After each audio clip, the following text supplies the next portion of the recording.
it's my time to shine, literally.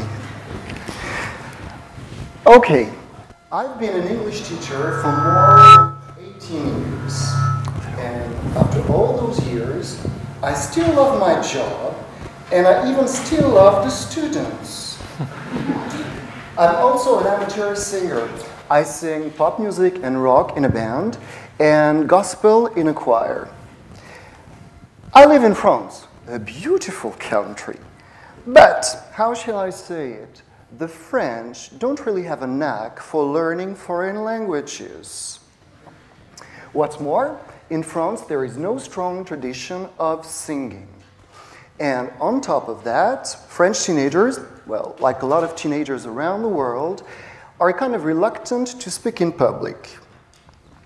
Now, being very stubborn, I'm a teacher after all, I try to think of a way to mix my love for teaching English with my passion for music.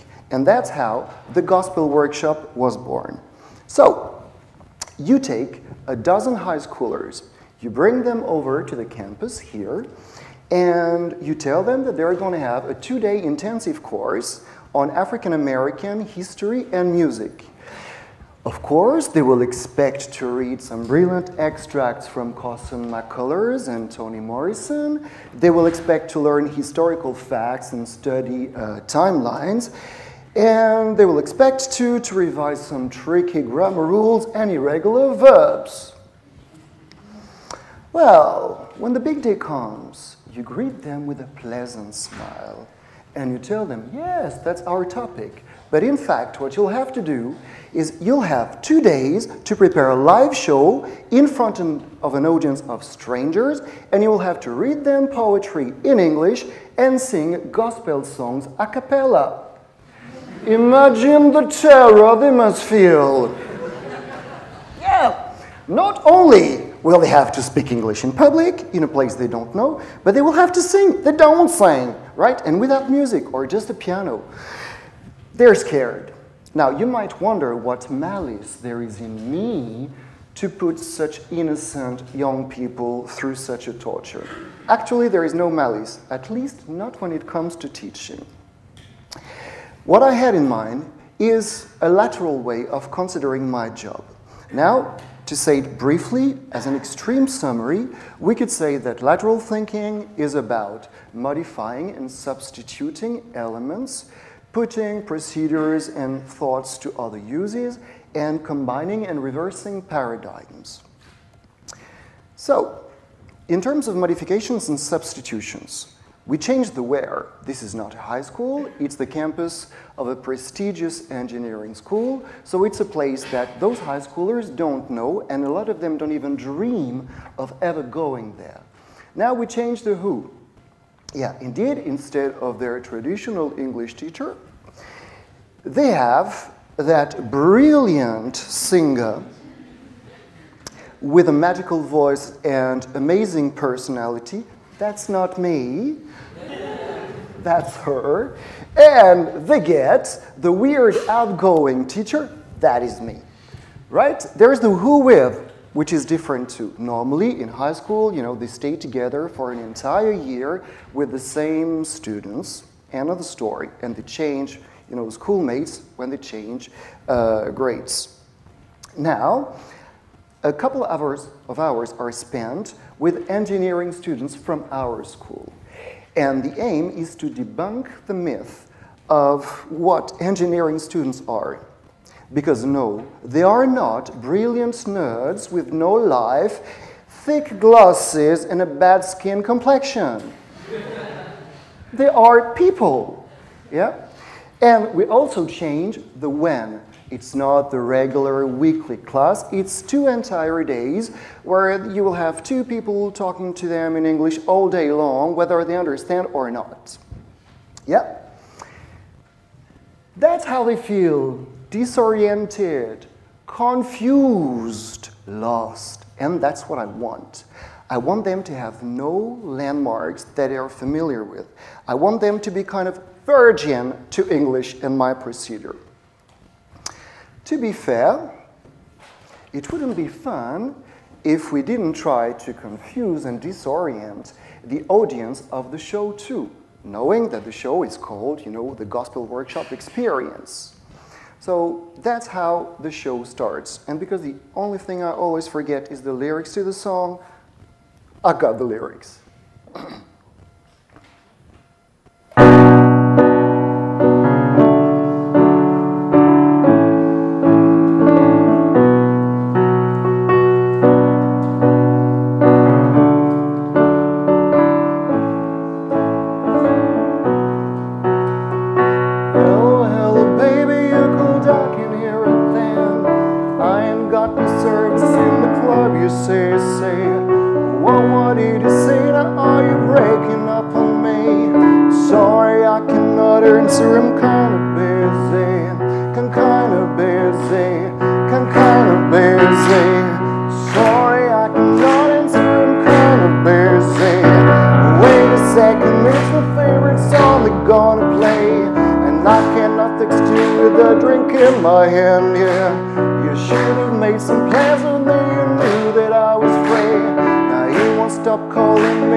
The miracle is not the song, it's me remembering the lyrics, believe me.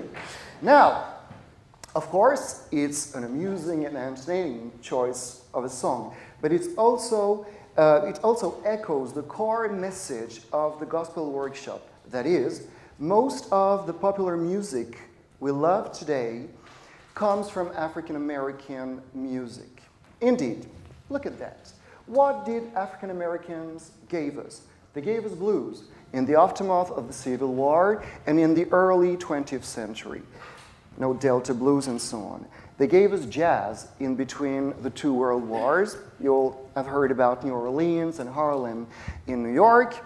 They gave us rock and roll, yeah, because a lot of the pioneer rock and roll artists were black. They gave us soul music.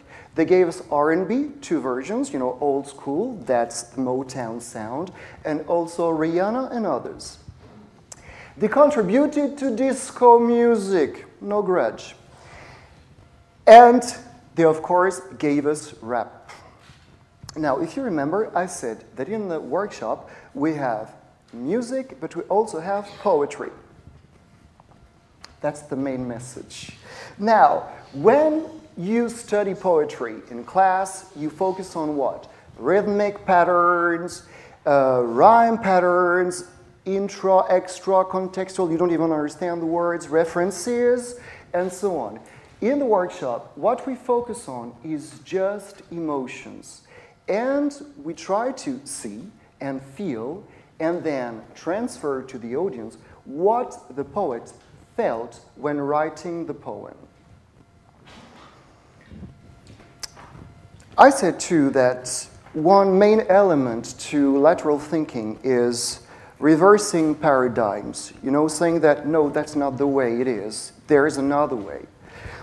In terms of reversals of paradigms, the first one in the workshop is how we consider teaching languages. In a traditional class, teachers believe that you have to build up on linguistic skills so that in the end you have more access to meaning and understanding.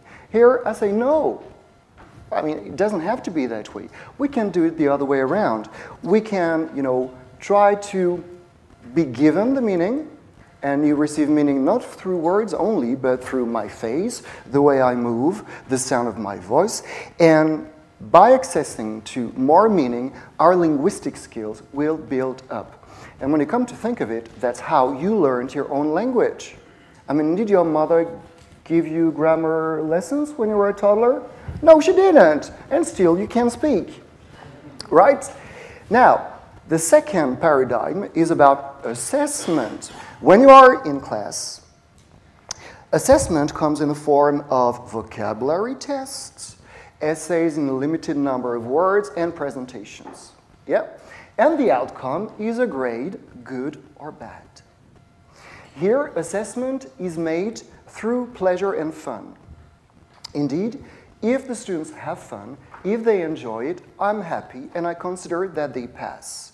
And judging by the smiles on their faces when they leave after 2 days, and knowing that they are just unable to stop singing even when the show is done, I consider that yes, they have passed.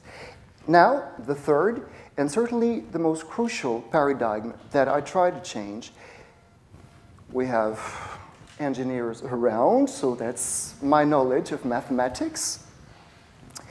If you consider the right side of the equations, minus in the first equation is failure.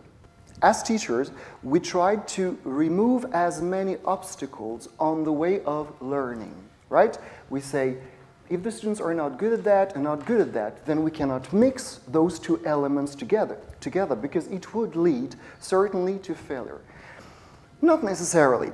Okay, French students don't like speaking English, they don't like speaking in public, and they hate singing. Okay, let's put that together and see what comes out. Yeah, that's weird thinking more than lateral thinking. And my bet was that inhibitions do not necessarily pile up, that two inhibitions can cancel one another. And from my experience, apparently it works. Now, to be honest, I'm very enthusiastic. Some people might say too enthusiastic at times. I have lots of crazy ideas.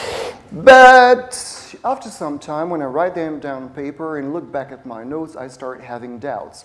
And I was happy with my idea. And as time was coming close to making it real, I started thinking, oh, what if it doesn't work? What if they don't like it? What if they don't like me? What if they hate me? And students do outnumber the teachers. So when you have 20 people in front of you and you see the hatred in their eyes, that's a lot of hatred to take. So I said, Stéphane, why are you doing that? And the answer is that it inspires me. I'm inspired by my job, and I'm inspired by singing. It's a real motivation. And actually, I'm one of those people who are happy to get up in the morning and to go to work. I'm happy to come back home at night too, to be honest. But I love doing what I do. I love singing and so on. So I say, if I do my homework well and prepare it well, my preparation plus my enthusiasm and my passion should be enough to lead to their success. As a form of conclusion, my 2 cents for teachers who would like to dare, but also for everyone who would like to try on a new enterprise. Be bold. Pun intended. Don't think straight. There is no such thing as a crazy idea. Never, ever. And share. Whatever drives you should be shared with others, because if it doesn't drive them, it will at least encourage them to share with you what drives them too. Thank you.